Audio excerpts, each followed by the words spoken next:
Assalamualaikum warahmatullahi wabarakatuh.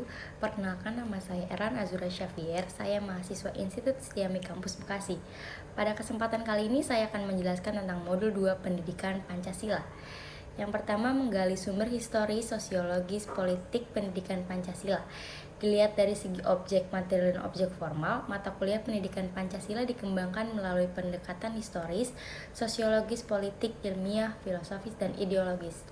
Yang pertama ada sumber historis pendidikan Pancasila. Melalui pendekatan ini, mahasiswa diharapkan dapat mengambil pelajaran atau hikmah dari berbagai peristiwa sejarah nasional maupun sejarah bangsa-bangsa lain, serta dapat berusaha menghindari perilaku yang bernuansa mengulangi kembali kesalahan sejarah. Yang kedua ada sumber sosiologis pendidikan Pancasila. Sosiologis dipahami sebagai ilmu tentang kehidupan antar manusia.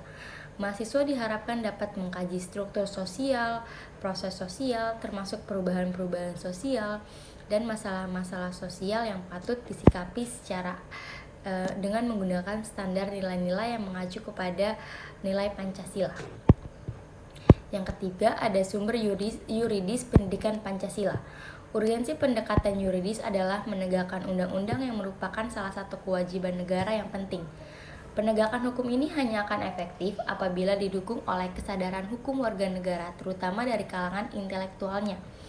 Yang keempat ada sumber politik pendidikan Pancasila.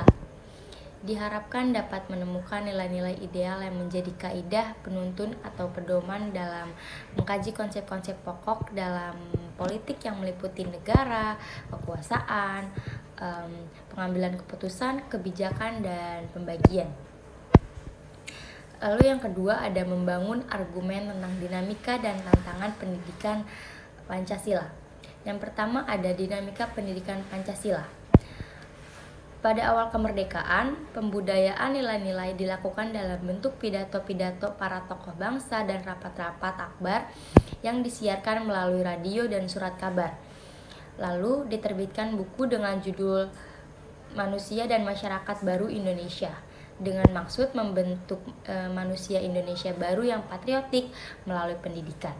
Kemudian setelah lahirnya ketetapan MPR RI tentang pedoman penghayatan dan pengamatan Pancasila, diperkuat dengan TAP MPR RI tentang GBHN yang mencantumkan bahwa pendidikan Pancasila termasuk pendidikan pedoman penghayatan dan pengamalan Pancasila.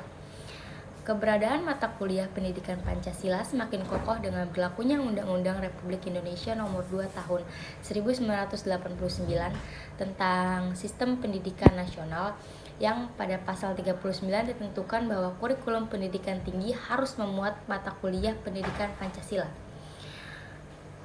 Penguatan keberadaan mata kuliah Pancasila di perguruan tinggi ditegaskan dalam pasal 35 Undang-Undang Republik Indonesia Nomor 12 Tahun 2012 tentang pendidikan tinggi, yang menetapkan bahwa mata kuliah ini wajib dimuat dalam kurikulum perguruan tinggi. Yang kedua ada tantangan pendidikan Pancasila. Tantangannya ialah menentukan bentuk dan format agar mata kuliah pendidikan Pancasila dapat diselenggarakan di berbagai program studi dengan menarik dan efektif. Tantangan ini berasal dari internal perguruan tinggi, misalnya faktor ketersediaan sumber daya dan spesialisasi program studi yang semakin tajam. Adapun tantangan eksternal antara lain krisis keteladanan dari para elit politik dan maraknya gaya hidup hedonistik di dalam masyarakat. Yang ketiga, mendeskripsikan esensi dan urgensi pendidikan Pancasila untuk masa depan. Dikjendikti mengembangkan esensi materi pendidikan Pancasila yang meliputi: pertama ada pengantar perkuliahan pendidikan Pancasila, yang kedua ada Pancasila dalam kajian sejarah bangsa Indonesia, yang ketiga Pancasila sebagai dasar negara, yang keempat Pancasila sebagai ideologi negara, yang kelima Pancasila sebagai sistem filsafat, yang keenam Pancasila sebagai sistem etika, yang ketujuh Pancasila sebagai dasar nilai pengembangan ilmu. Contoh urgensi pendidikan Pancasila, misalnya yang berkaitan dengan tugas menyusun atau membentuk peraturan perundang-undangan. Orang yang bertugas harus mempunyai pengetahuan, pengertian, pemahaman, penghargaan, penghayatan, dan pola pengamalan yang lebih baik daripada warga negara yang lain, karena mereka yang menentukan meresap atau tidaknya nilai-nilai Pancasila ke dalam peraturan perundang-undangan. Demikian pula halnya bahwa keberadaan pendidikan Pancasila merupakan suatu yang esensial bagi prodi di perguruan tinggi. Rangkuman tentang pengertian dan pentingnya pendidikan Pancasila pada modul 2 ini adalah: pendidikan Pancasila merupakan usaha sadar dan terencana untuk mewujudkan suasana belajar dan proses pembelajaran agar mahasiswa secara aktif mengembangkan potensi dirinya untuk memiliki pengetahuan, kepribadian, dan keahlian sesuai dengan prodinya masing-masing. Mahasiswa juga diharapkan mampu memberikan kontribusi yang konstruktif dalam bermasyarakat, berbangsa, dan bernegara dengan mengacu pada nilai-nilai Pancasila.